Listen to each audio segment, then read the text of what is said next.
الم احد الیکم یا بنی آدم، یہ اللہ فرماتا ہے کہ اے بنی آدم، آدم کی اولاد، کیا ہم نے تم سے عہد نہیں لیا تھا، وعدہ نہیں لیا تھا، ان لا تعبدوا الشیطان، کہ تم شیطان کی عبادت نہیں کرو گے، انہ لکم عدو مبین، کیونکہ وہ تمہارا کھلا دشمن ہے۔ اچھا، اب ایک تو عبادت ہوتی ہے جو ہم جانتے ہیں، مندر میں جا کے، مسجد میں جا کے کرنا، صحیح ہے نا؟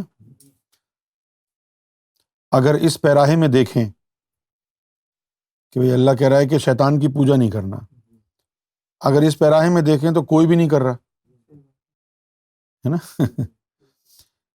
مسئلہ یہ ہے کہ ہم لوگوں نے اور ہمارے مولویوں نے، ہمارے اسکالرز نے ہم کو ایک بات کا ایک ہی مطلب سمجھایا ہے۔ اسی وجہ سے یہ وہابی صوفیوں کو برا بھلا بھی کہتے ہیں۔ جب صوفی اپنے مرشد کے آگے سر جھکاتے ہیں تو وہ سمجھتے ہیں کہ یہ سجدہ کر رہے ہیں، وہ سر جھکانے کا ایک ہی مطلب سمجھتے ہیں کہ سجدہ ہو رہا ہے، اور کوئی مطلب سمجھتے نہیں۔ اس لیے ان کو قرآن و حدیث سمجھنے میں دشواری ہوتی ہے۔ اب یہاں لکھا ہے کہ اللہ تعالیٰ نے سارے انسانوں سے وعدہ لیا۔ وعدہ کیا لیا؟ عہد لیا کہ بھئی تم شیطان کی عبادت مت کرنا، do not worship the dual, okay? تو اب دنیا میں اگر دیکھا جائے تو کہاں ہے کوئی کر رہا ہے شیطان کی عبادت؟ آپ نے کسی کو سنا ہے کہتے ہوئے میں شیطان کی عبادت کر رہا ہوں، ہے نا؟ تو ہم عبادت کی، پوجا کی ایک ہی صورت کو جانتے ہیں کہ ہم مندر میں جائیں گے، مسجد میں جائیں گے، گرودوارے میں جائیں گے، ماتھا ٹیکیں گے، پاٹ کریں گے، پوجا کریں گے، نماز پڑھیں گے، صحیح ہے نا؟ تو یہ ایک صورت ہے عبادت کی، ورشپ کی، اور کوئی صورت ہم کو دکھائی نہیں دیتی۔ یہاں پر مراد یہ ہے کہ اگر اللہ کی عبادت بھی کرو اور اس کے پیچھے بھی تمہارے مقاصد شیطانی ہوں، دنیا کے ہوں، جیسے دکھاوے کے لیے نماز پڑھنا، لوگ کیا کہیں گے، روزہ رکھو یار ورنہ لوگ کہیں گے دیکھو یہ روزہ نہیں رکھ رہا، یہ کتنا بڑا کفر ہے یا نہیں ہے؟ ہم کو اللہ سے زیادہ لوگوں کی پرواہ ہے۔ ہمارا ہر کام آج کے دور میں، زیادہ تر ہمارے کام جو ہیں وہ ہمارے نفس کو خوش کرنے کے لیے ہیں، یہاں تک کہ امامہ باندھنا، داڑھی رکھنا، شادیاں کرنا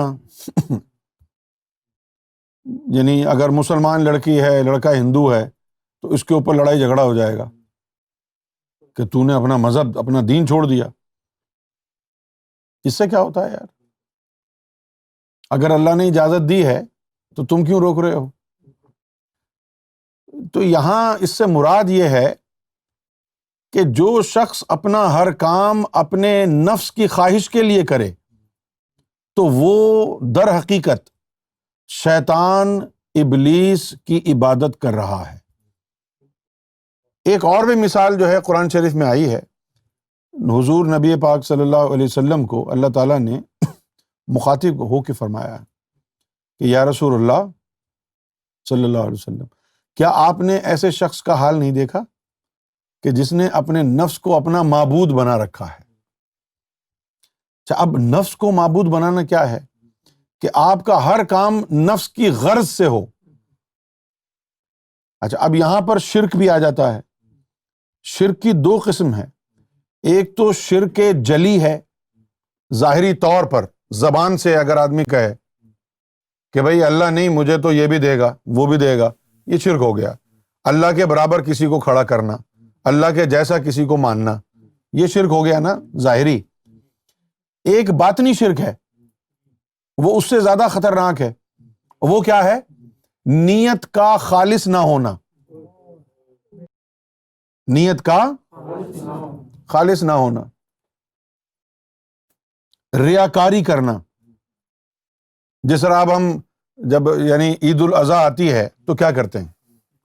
پاکستان میں کیا کرتے ہیں, انڈیا میں کیا کرتے ہیں, بڑے بڑے جانور لے کے آتے ہیں قربانی کرنے کے لیے, کاٹتے ہیں ان کو, بڑے سے بڑا جانور لے کے آتے. کیوں؟ اس لیے کہ زیادہ سے زیادہ بڑی قربانی اللہ کی بارگاہ میں پیش کی جائے؟ نہیں, اس لیے کہ ہمارا نام ہو دنیا میں, محلے میں, اڑوس پڑوس میں لوگوں کو پتہ چلے کہ اس نے 10 لاکھ روپے کا بکرا کاٹا ہے. یہ ریاکاری ہے,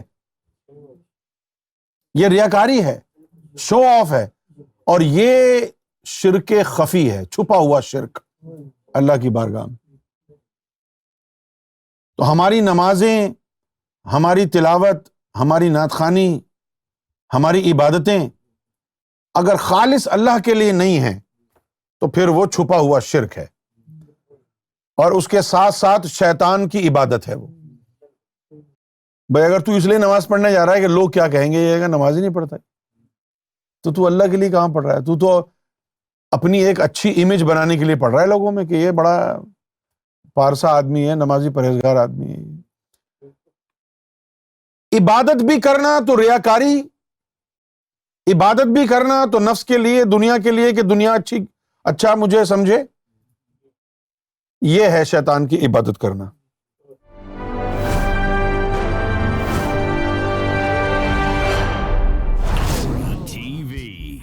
Bringing light, love, and peace in your life.